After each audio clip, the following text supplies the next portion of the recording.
जय श्री कृष्ण। राधे राधे।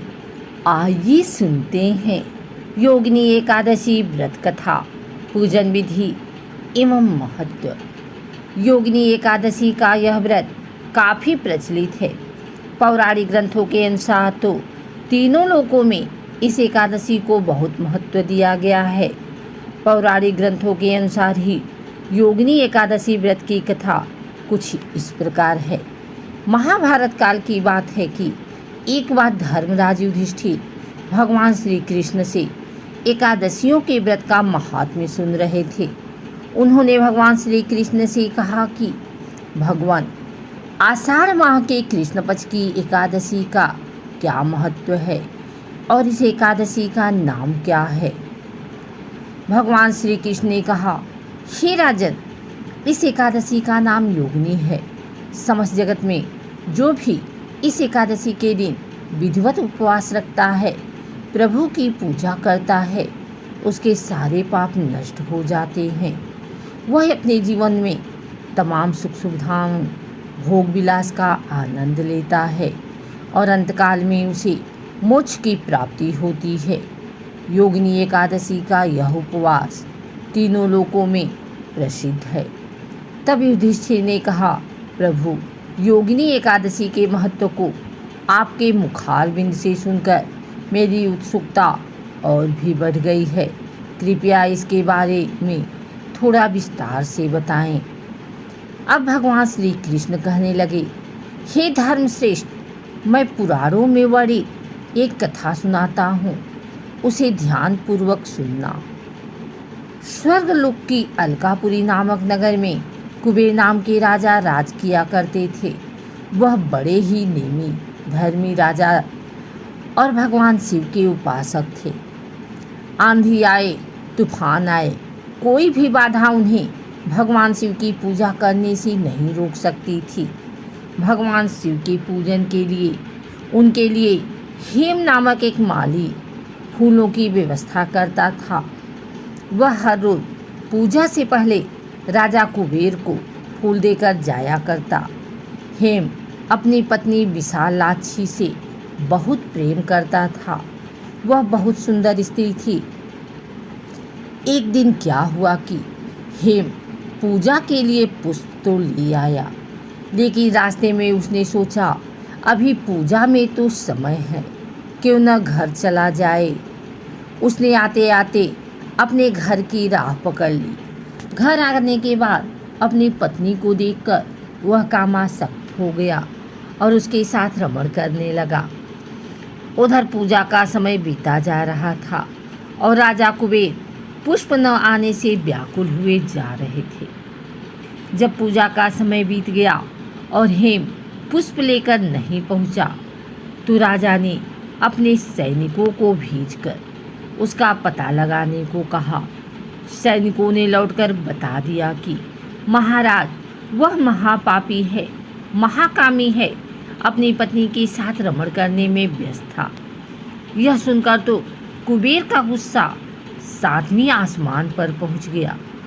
उन्होंने तुरंत हेम को पकड़ लाने को कहा। अब हेम कांपते हुए राजा कुबेर के सामने खड़ा था। कुबेर ने हेम को क्रोधित होते हुए कहा कि हे नीच, महापापी, तुमने कामवश होकर भगवान शिव का अनादर किया है। मैं तुझे श्राप देता हूँ कि तू स्त्री का वियोग सहेगा और मृत्यु लोक में जाकर कोढ़ी होगा। अब कुबेर के श्राप से हेममाली भूतल पर पहुँच गया और कोढ़ग्रस्त हो गया।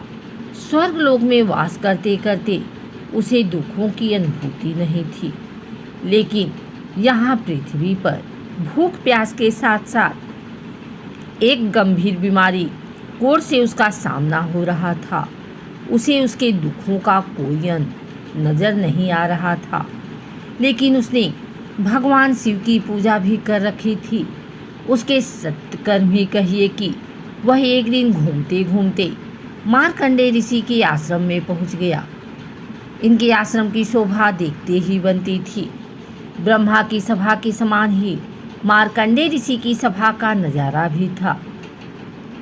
वह उनके चरणों में गिर पड़ा और महर्षि के पूछने पर अपनी व्यथा से उन्हें अवगत करवाया। अब ऋषि मार्कंडेय ने कहा कि तुमने मुझे सत्य बोला है, इसलिए मैं तुम्हें एक उपाय बताता हूँ। आषाढ़ मास के कृष्ण पक्ष की योगिनी एकादशी होती है। इसका विधि पूर्वक व्रत यदि तुम करोगे तो तुम्हारे सब पाप नष्ट हो जाएंगे। अब माली ने ऋषि को साष्टांग प्रणाम किया और उनके बताए अनुसार योगिनी एकादशी का व्रत किया। इस प्रकार उसे अपने श्राप से छुटकारा मिला और वह फिर से अपने वास्तविक रूप में आकर अपनी स्त्री के साथ सुख से रहने लगा। भगवान श्री कृष्ण कथा सुनाकर युधिष्ठिर से कहने लगे, हे राजन, 88,000 ब्राह्मणों को भोजन कराने के पश्चात जितना पुण्य मिलता है उसके समान पुण्य की प्राप्ति योगिनी एकादशी का विधि पूर्वक उपवास रखने से होती है। और व्रती इस लोक में सुख भोग कर उस लोक में मोक्ष को प्राप्त होता है। आइए सुनते हैं एकादशी व्रत पूजा विधि। योगिनी एकादशी के उपवास की शुरुआत 10वीं तिथि की रात्रि से ही हो जाती है। व्रती को 10वीं तिथि की रात्रि से ही तामसिक भोजन का त्याग कर सादा भोजन ग्रहण करना चाहिए और ब्रह्मचर्य का पालन अवश्य करना चाहिए। जमीन पर ही सोएं। प्रातःकाल उठकर नित्य कर्म से निजात पाकर स्नान आदि के पश्चात व्रत का संकल्प लें। कुंभ स्थापना कर उस पर भगवान विष्णु की मूर्ति रख उनकी पूजा करें। भगवान नारायण की मूर्ति को स्नान आदि करवाकर भोग लगाएं। पुष्प, धूप, दीप आदि से आरती उतारें।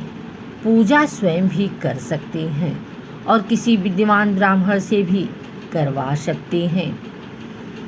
इस दिन में योगिनी एकादशी की कथा भी जरूर सुननी चाहिए। इस दिन दान कर्म करना भी बहुत कल्याणकारी रहता है। पीपल के पेड़ की पूजा भी इस दिन अवश्य करनी चाहिए। रात्रि में जागरण करना भी अवश्य चाहिए।